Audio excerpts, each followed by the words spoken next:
नमस्कार दोस्तों, स्वागत है आप सभी का आपके अपने YouTube चैनल BBDR ग्रुप में। कल मैंने आपको बोला था कि FII अमेरिकी बाज़ार और क्रिप्टो में बड़ी तेज़ी है और FIDII ने 2300 करोड़ की ख़रीदारी की थी। तो मैंने कहा था कि तेज़ी आएगी। आज देखा आपने, तेज़ी आई। लेकिन मैंने साथ में ये भी बोला था कि डॉलर रुपया बॉन्ड मार्केट करेगा सेल और राइज। ऊपर जाने के बाद मार्केट नीचे आया, सेम वही होता हुआ देखने को मिला। मिदानी IRFC में अभी भी आपको बोल रहा हूँ कि एक भी शेयर मत बेच देना। मार्केट में पैनिक बनाया जा रहा है, इंडेक्स को तो भगाया जा रहा है, लेकिन जो शेयर्स हैं उन शेयर्स को क्या हो रहा है कि नीचे गिराया जा रहा है। तो इसीलिए ये चाहते हैं कि जो इन्वेस्टर्स हैं, रिटेल इन्वेस्टर्स स्टॉक को बेचें, जिससे कि उनके मन में ये आए कि मार्केट तो ऊपर जा रहा है लेकिन शेयर नीचे गिर रहे हैं। इसीलिए क्या कर रहे हैं, वो शेयर्स को नीचे गिरा रहे हैं, जिससे कि हम आप जैसे लोग बेच दें और वो ख़रीदारी कर लें। टाटा पावर में मैंने बोला था आएगा बड़ा ब्रेकआउट। आज ब्रेकआउट आने की पूरी कोशिश की थी उसने, 445 तक भी गया था और उसने अपने लेवल, पुराने लेवल 443 के लेवल को तोड़ा था। लेकिन क्या हुआ, अचानक मार्केट में बिकवाली सी आई और क्या हुआ, जो शेयर्स थे उनमें गिरावट शुरू हो गई। आप देखेंगे कि इंडेक्स तो ऊपर भाग रहा है, लेकिन जो पोर्टफोलियो है उसकी वैल्यू कम होती जा रही है। तो वो क्या कर रहे हैं, पैनिक क्रिएट करना चाह रहे हैं, जिससे कि लोग हैं बेचें और बेचते ही वो ख़रीद लें। ध्यान रखिए, बजट मोड में मार्केट आ चुका है और आप उन शेयर्स पे फोकस बना कर रखिए जिनमें सरकार इन्वेस्टमेंट करने वाली है। जो हमारा 23 जुलाई को यूनियन बजट पेश होने वाला है, तो इसीलिए पैनिक होने की ज़रूरत नहीं है। आप जब भी इन्वेस्ट करें 40-60 वाले फार्मूले से इन्वेस्ट करें, कभी भी आपको लॉस नहीं होगा। मार्केट गिर भी जाए तो भी आप सेफ़ रहेंगे और बल्कि आपको डबल प्रॉफिट होगा। इसीलिए मैं बोल रहा हूँ 40-60 वाले फार्मूले को आप फॉलो करना शुरू कर दीजिए। अगर नहीं किया है तो आप कभी भी लॉस में नहीं रहेंगे और कभी भी चिंता में नहीं रहेंगे। RBL, PIGL को भी बेचने की आप बिल्कुल गलती मत करना, कभी भी ब्रेकआउट इनमें हो सकता है। अब बात करते हैं आज की मार्केट की। निफ्टी ने के लेवल्स पे ट्रेड किया। आज 24,613 पे इसने क्लोजिंग दी है, यानी कि 24,600 के ऊपर इसने बंद होने में सफलता हासिल करी है। कल 24,586 के आसपास था, यानी कि 24,600 से नीचे क्लोजिंग दी थी और आज 24,600 से ऊपर क्लोजिंग दिया। अच्छी बात है। अब किन लेवल्स पे देखिए आज ट्रेड किया मार्केट ने, निफ्टी ने। तो प्रीवियस क्लोज था 24,586 और ओपन का हुआ था 24,615। मैंने बोला था आपको गैप अप ओपन होगा, गैप अप ओपन हुआ।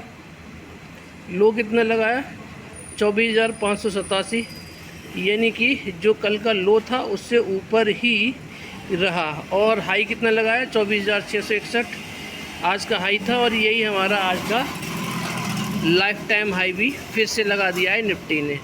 तो मार्केट ऊपर गया, ऊपर जाने के बाद में बिकवाली आई और बंद हुआ कहाँ पर, 24,613 पर।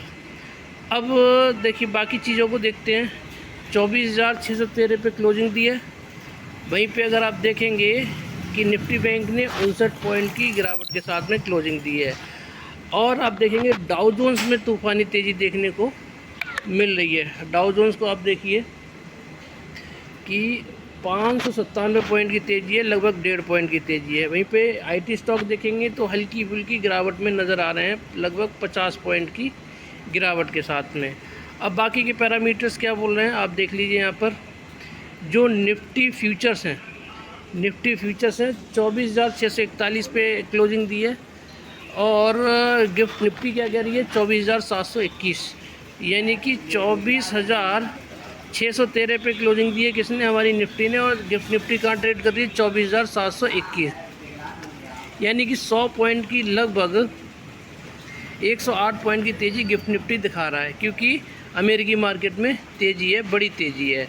तो इसीलिए क्या है, हमारी गिफ्ट निफ्टी भी तेज़ी में ट्रेड कर रही है। अगर इन्हीं लेवल्स पे अगर ट्रेड कल ओपन होता है हमारा गिफ्ट निफ्टी, तो आप देखेंगे कि हमारा जो गैप अप ओपन होगा, गैप अप होने के बाद में 50, 60, 70 पॉइंट का गैप अप ओपन होते हुए हमारा गिफ्ट निफ्टी हमारा निफ्टी देखने को मिलेगा। अब कमोडिटी मार्केट में बात कर लेते हैं। कमोडिटी मार्केट में आप देख लीजिए कि गोल्ड है, तेज़ी में चल रहा है, सिल्वर भी तेज़ी में है। वहीं पे आप क्रूड ऑयल देखेंगे, क्रूड ऑयल में देखिए अच्छी खासी गिरावट हो गई है और $80 के नीचे ट्रेड कर रहा है। बहुत बढ़िया बात है, क्योंकि हम लोग क्रूड ऑयल बाहर से इंपोर्ट करते हैं, तो जितना कम मिलेगा हमें, जितना सस्ता मिलेगा, उतना ही हमारी इस देश की महंगाई में असर पड़ता हुआ दिखाई देगा, महंगाई कम होती हुई दिखाई देगी। ब्रेंट ऑयल में भी गिरावट है, ये अच्छा संकेत है। लेकिन कमोडिटी मार्केट में 2 पॉजिटिव है और 2 नेगेटिव है, तो ये नल एंड वॉइड हो जाता है।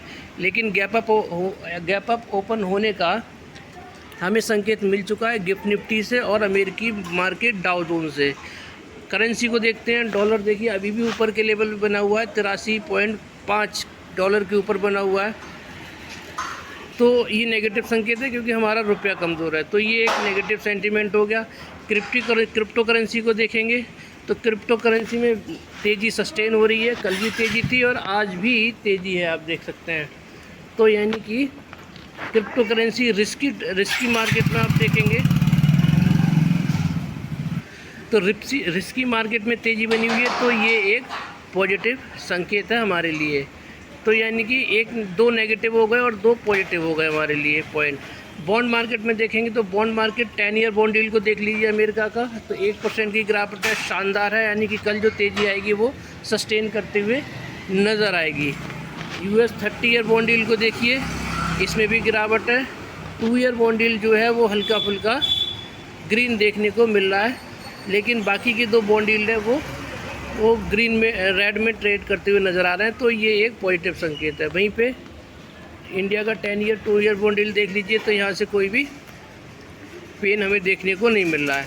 अब बात करते हैं FII DII की। तो FII और DII का देखेंगे तो DII ने आज तीसरे दिन बिकवाली करी है 529 करोड़ की, और वहीं पे FII ने आज तीसरे दिन खरीदारी की है 1271 करोड़ की। तो नेट कितना निकल के आ रहा है 700 करोड़ का लगभग यहाँ पर ख़रीदारी करके गए हैं। FII DII दोनों का नेगेटिव पॉजिटिव मिला देते हैं, तो यहाँ से भी हमें पॉजिटिव संकेत मिल रहा है। तो कल का हमारा संकेत मिल गया है कि कल मार्केट तो ग्रीन में ट्रेड होगा ही, ग्रीन में ओपन होगा और ग्रीन में ट्रेड सस्टेन भी करना चाहिए।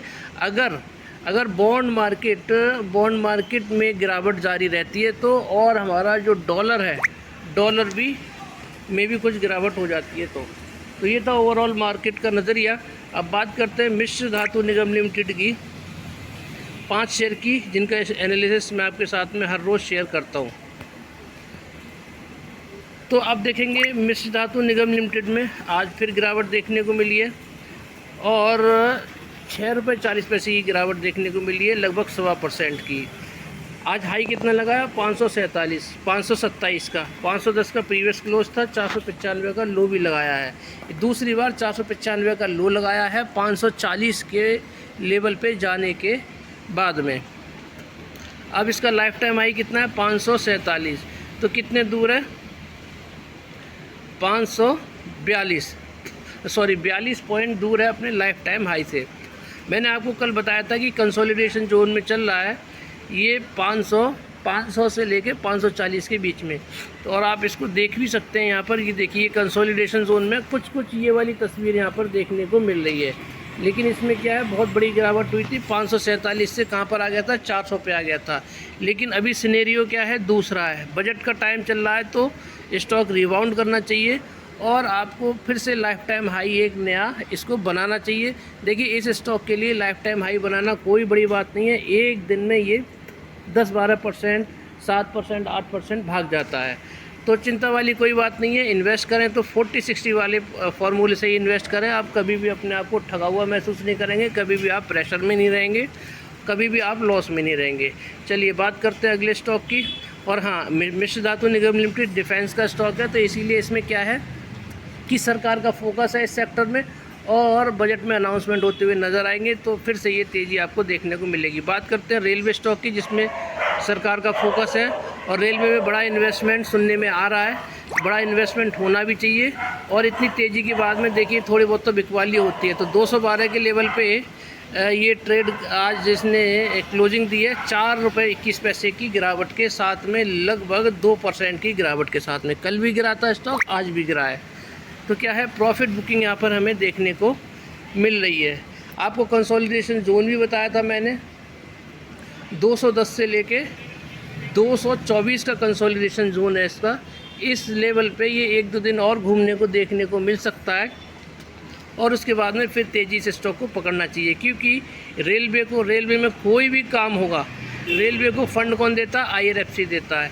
तो जितने भी रेलवे में काम होते हैं, नए स्टेशन बनते हैं, नई ट्रेन शुरू होते हैं, नई व्हील्स बनते हैं, नई पटरियां बिछती हैं, नए डिब्बे बनते हैं, तो पैसा कहाँ से आएगा? IRFC देगा। तो बहुत पावरफुल स्टॉक है। 40-60 वाले फॉर्मूले से इन्वेस्टमेंट करके बैठे रहें। बजट में अनाउंसमेंट होगा तो तेज़ी आने की पूरी उम्मीद है। हाई कितना लगाया? 221 का। वही लेवल जो मैं आपको बता रहा हूँ, 210 से लेके 224 के बीच में ये कंसोलिडेट करता हुआ नज़र आ रहा है। बहुत जल्दी आपको इस स्टॉक में भी तेज़ी देखने को मिल सकती है। हाई कितना है? 229 रुपये का। यही 17 रुपये अपने लाइफ टाइम हाई से अभी ये दूर है। चार्ट देख लीजिए, चार्ट में कोई कमी नहीं है। चार्ट में ये कंसोलिडेशन जोन फिर से शुरू हो गया, जो मैंने आपको बताया था। तो कंसोलिडेशन जोन से जैसे ही निकलेगा, 1-2 दिन कंसोलिडेट हो जाएगा तो अच्छा रहेगा, बेस बना लेगा, फिर स्टॉक आसानी से ऊपर तेज़ी से जाता हुआ दिखाई देगा। आप इसका मूविंग एवरेज एक्सपोनेंशियल वाली लाइन देखिए और इसके ऊपर कैंडल वाली लाइन देखिए कितनी ऊपर है। साफ साफ बता रहा है कि स्टॉक बुलिश मोड में है।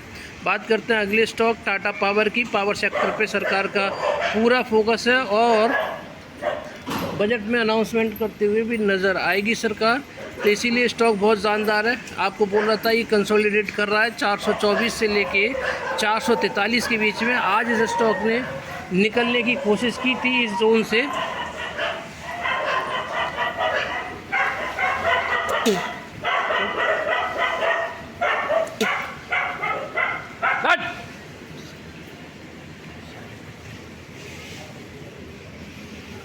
इसने निकलने की कोशिश की थी 424 से लेके 443 की। आज हाई लगाया, देखिए कितना इसने 445 का हाई लगाया है इसने, और प्रीवियस क्लोज था 439 का, और लो लगाया 436 रुपये 10 पैसे का।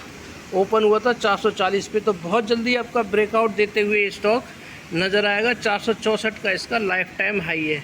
तो 24 और 4 28 रुपये अपने लाइफ टाइम हाई से दूर है। देखिए कितना बड़ा कंसोलिडेशन चल रहा है। ये कंसोलिडेशन जब भी टूटेगा दोस्तों, एक बड़ी तेज़ी आपको इस स्टॉक में देखने को मिलेगी। कंसोलिडेशन आपको बता चुका हूँ मिश्र धातु निगम लिमिटेड में भी, पिछली वीडियोस में अगर आप चेक करेंगे तो, और IRFC का कंसोलिडेशन भी मैंने बताया था, तो एक बड़ा ब्रेकआउट आया था।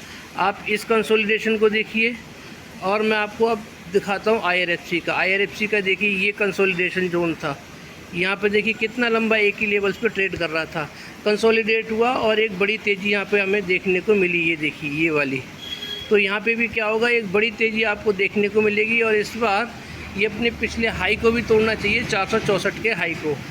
तो स्टॉक बहुत शानदार है, फंडामेंटली बहुत स्ट्रॉन्ग है, कोई कमी नहीं है। अब बात करते हैं चौथे स्टॉक की। बैंकिंग स्टॉक का, बैंकिंग सेक्टर का स्टॉक है, 243 पे है, और इसने देखिए आप लो लगाया 243 रुपये 25 पैसे का, और फिर प्रीवियस क्लोज था 246 रुपये 248 रुपये का इसने हाई लगाया है।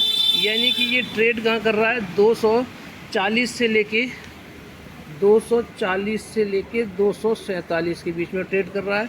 फिर इस जोन को तोड़ेगा तो 247 से 257, 257 से 267, 267 के ऊपर जैसे ही सस्टेन करेगा 277, और 277 के ऊपर जैसे ही सस्टेन करेगा कहाँ जाएगा, 290 और 300 के आसपास।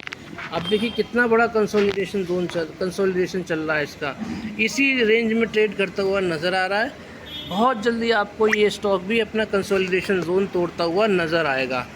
बात करते हैं पांचवें और आखिरी स्टॉक की, जिसका नाम है PIGL, power instrument Gujarat limited. और छोटा स्टॉक है पावर का। पावर सेक्टर में सरकार के अनाउंसमेंट होंगे तो जाहिर सी बात है इस स्टॉक में भी तेज़ी बनती हुई नज़र आएगी। पास्ट में मल्टीबैगर रिटर्न इस स्टॉक ने दिए हैं, अच्छे खासे दिए हैं। 55 के लेवल पे आया था, तभी मैंने आपको बोला था ख़रीदारी करने के लिए। इसके लेवल मैंने बताए थे आपको कि 77 के